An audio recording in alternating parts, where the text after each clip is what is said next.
আসলে বক্তব্য দিবেন নয়, তবে বিগত 15 বছর স্বেচ্ছাসেবক দলের যে কর্মীরা আন্দোলন সংগ্রামে রাজপথে নিজের শরীরে গামে রক্তে বেরিয়েছে, ইনশাআল্লাহ আগামী দিনে আমরা এমন একটি কমিটি উপহার দিব যে কমিটি ত্যাগীদের মূল্যায়ন করা হবে এবং যারা বিগত দিনে সংগ্রাম এবং রাজপথে প্রত্যেকটা আন্দোলন সংগ্রামে ছিল তাদেরকে ইনশাআল্লাহ সামনের কমিটিতে আমি বলবো এভাবে আমরা আমার সামনে দেখেন শেষ করলাম। আসসালামু আলাইকুম।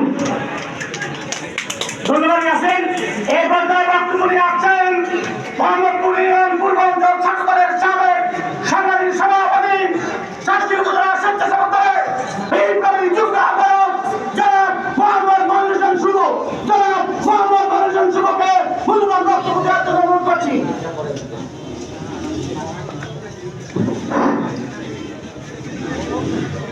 বিসমিল্লাহির রহমানির রহিম।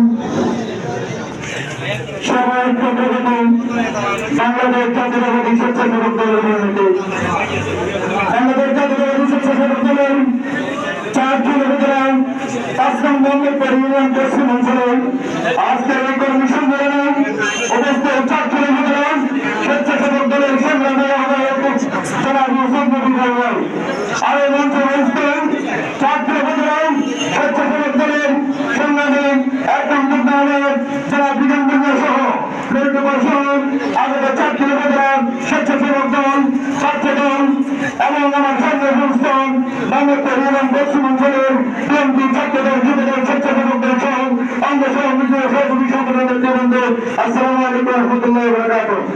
সম্মানিত নেতৃবৃন্দ, যেহেতু এটা আমার ইউনিয়ন, অবশ্যই একটা কথা না বললেন আমার নিজের মনে একটু কষ্ট লাগতো।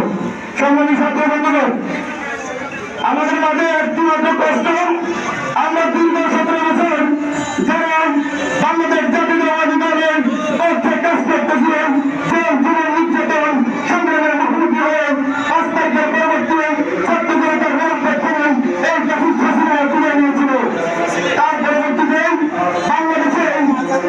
বাংলাদেশ জাতীয়তাবাদী দলের একটি সংসদ কাজ করে সবার মাঝে 5 তারিখের পরবর্তীতে কোনো হাইব্রিড বা বিভাগীয় নেতৃত্ব আছে কিনা আমি আপনাদেরকে একটি কথা বলতে চাই।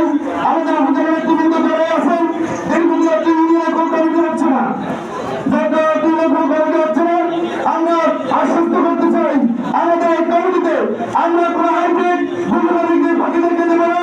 আপনারা ইউনিয়ন সিনিয়র নেতৃবৃন্দ যারা আছেন আপনারা কোনো নতুন অতিথিতে ব্যবহার করেন, রেফারেন্স করবেন না, কোনো শুনানি করবেন না, যাতে আমরা চেষ্টা করি আমার নেতা কর্মীরা বক্তব্য দেবে, তারপরে আমি আমার সম্পূর্ণ বক্তব্য